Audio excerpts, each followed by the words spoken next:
Asa naghahagbagang buhay, naging taong langis na. Bilang ng mga car accidents, dumarami na. Mga bakal sa junk shops ni Boyong, dumarami rin.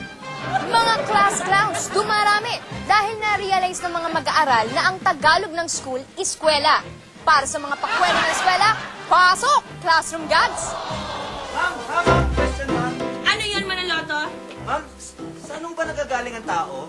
Upo ka nga, ha? Huwag ka daldal-daldal. Alam ko, nakaupo ka na. Iuna na kita. Late ka na naman, ha? Aba! Talaga kayo? Airplane na! Airplane ka rin namin dyan. Ayan! Ay, Miss ma'am! Geronimo! Ma'am, holding hands! Holding hands, oh! Oy, Miss Geronimo! Bawal sa klase ko ang men to holding hands. Pero ma'am, kasi hindi po pwede i-ano. Wala nang pero-pero! Bitaw! Upo ka na! Kirit ang ulo ko, ha? Tatay Jerry mo. Hoy, Iho! Jerry mo? Iho, maupo ka nga! Tatayo-tayo ka pa dyan. Aba, aba!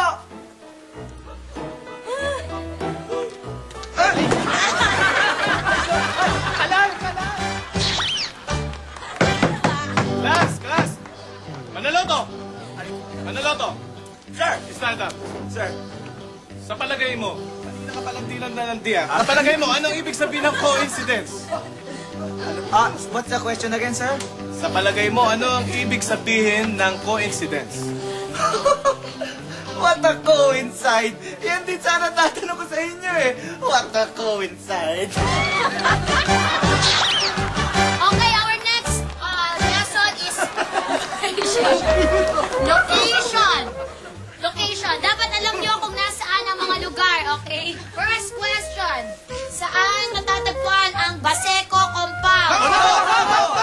Araneta. Toto! Chondo?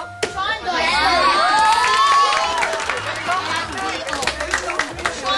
Chondo. Malapit yan sa Chabinida. Okay. Chondo.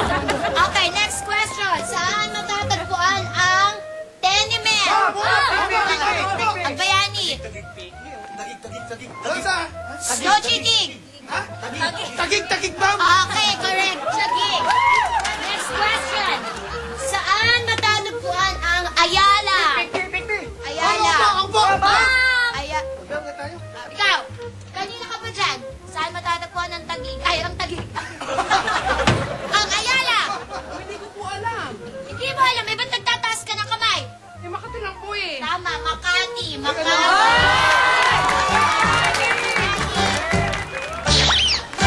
O klase, ang ating topic ngayon ay kung ano ang trabaho ng inyong mga tatay. Okay? Yes, baby! Ayan, no?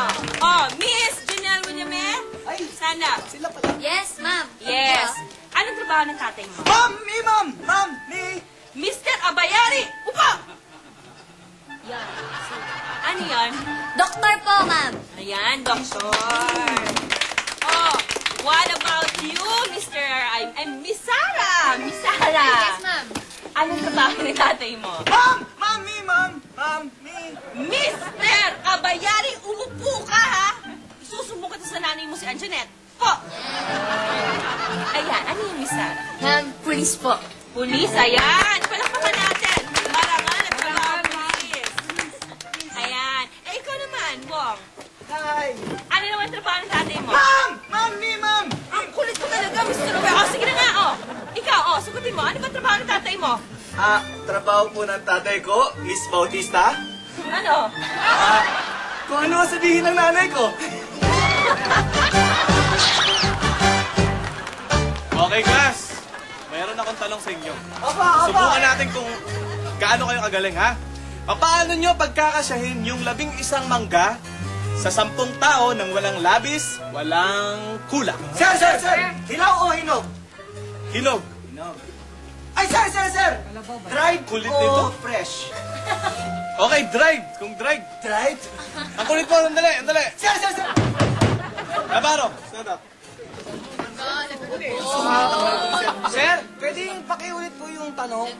Tanong, paano pagkakasyahin ang 11 mangga sa 10 tao? Walang bago. Nang walang labis, walang kulang. Sir! Gawin niyo na lang pong mango juice.